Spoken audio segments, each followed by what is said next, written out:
Toby was a small boy with a big imagination. Every night, as darkness crept into his room, his heart would pound in his chest. He knew it was there, lurking beneath his bed, a shadowy figure, silent and unseen, yet undeniably present. Toby pulled his covers tight, his small hands gripping the edges. He squeezed his eyes shut, wishing the fear away. He tried to think of happy things, like puppies and ice cream, but the thought of the monster under the bed always returned. The darkness seemed to press in on him, amplifying the silence. Each creak of the old house sounded like a footstep approaching his bed. The monster, Toby imagined, had long, spindly fingers that reached out from the darkness. Its eyes glowed red, like embers in a dying fire. He pictured its breath, cold and damp, brushing against his ankles. Toby trembled, burying his face deeper into his pillow. He wished his parents would leave the hallway light on, but they always insisted on complete darkness for a good night's sleep. He felt utterly alone, trapped in his room with the lurking terror beneath his bed. He knew, with a child's unshakable certainty, that the moment his feet touched the floor, the monster would grab him. One night, Toby heard a soft scratching sound coming from under the bed. His eyes flew open, his breath catching in his throat. He held perfectly still, straining his ears to listen. The scratching stopped. Then it started again, this time louder, more insistent.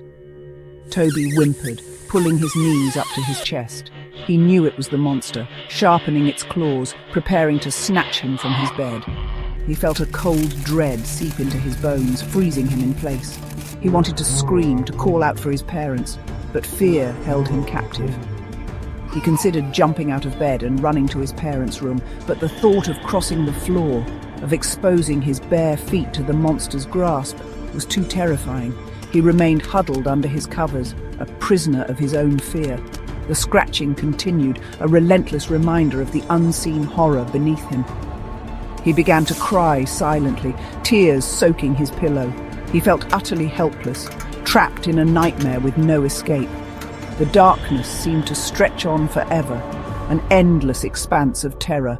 The scratching became a regular occurrence. Every night, Toby would lie in bed, petrified, listening to the unsettling sound. Sometimes he would hear soft whispers coming from under the bed.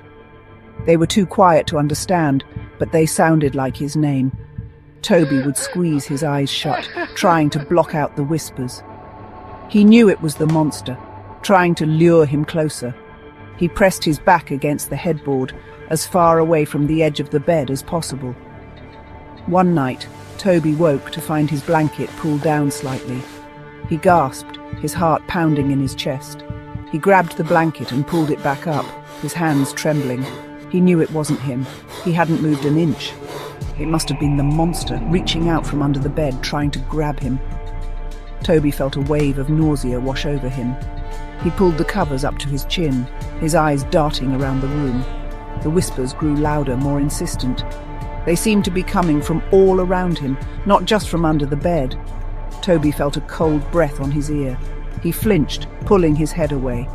He knew the monster was getting closer. It was no longer content to stay hidden under the bed. It was venturing out, exploring his room, closing in on him. He felt a knot of fear tighten in his stomach. He started sleeping with the lights on, a small nightlight plugged into the wall near his bed. But even the dim light didn't offer much comfort. The shadows in his room seemed to dance and twist, taking on menacing shapes. The whispers continued, even with the lights on. Toby felt like he was being watched, constantly observed by unseen eyes. He knew the monster was still there, lurking in the shadows, waiting for the right moment to strike. Toby's fear began to consume him. He stopped playing in his room, preferring to stay in the well-lit living room with his parents. He avoided going near his bed during the day, and at night he would sprint to it, jump in, and pull the covers over his head in one swift motion. He was a prisoner in his own home, his life dictated by the unseen terror that haunted his room. His parents noticed his change in behavior, but attributed it to a phase or an overactive imagination. One day, Toby found a small wooden toy soldier under his bed. It wasn't his. He didn't own any toy soldiers. He picked it up cautiously, examining it closely. It was old and worn, with chipped paint and a missing arm. Toby felt a shiver run down his spine. He knew where it had come from. It was a gift, a twisted offering from the monster under his bed. He dropped the soldier as if it were burning hot. The whispers became clearer, more distinct. Toby could now make out words, chilling words that sent shivers down his spine. "Toby," the voice would whisper. "I'm coming for you, Toby." Toby would cover his ears, trying to block out the terrifying voice. He knew the monster was no longer playing games. It was serious. It was coming for him. He felt a sense of impending doom, a certainty that something terrible was about to happen. The monster's presence became more physical. Toby would feel cold spots in his room, even on warm days. He would see fleeting glimpses of movement in the periphery of his vision. Sometimes he would feel a weight on his bed, as if someone were sitting there beside him. He would lie perfectly still, his heart pounding in his chest, afraid to move, afraid to see what was there. He knew the monster was getting bolder, more confident. It was no longer hiding in the shadows. It was stepping into the light. One night, Toby couldn't take it anymore. He crept out of bed, his small body trembling with fear. He grabbed his torch, its beam cutting through the darkness. He pointed it under the bed, his breath held tight in his chest.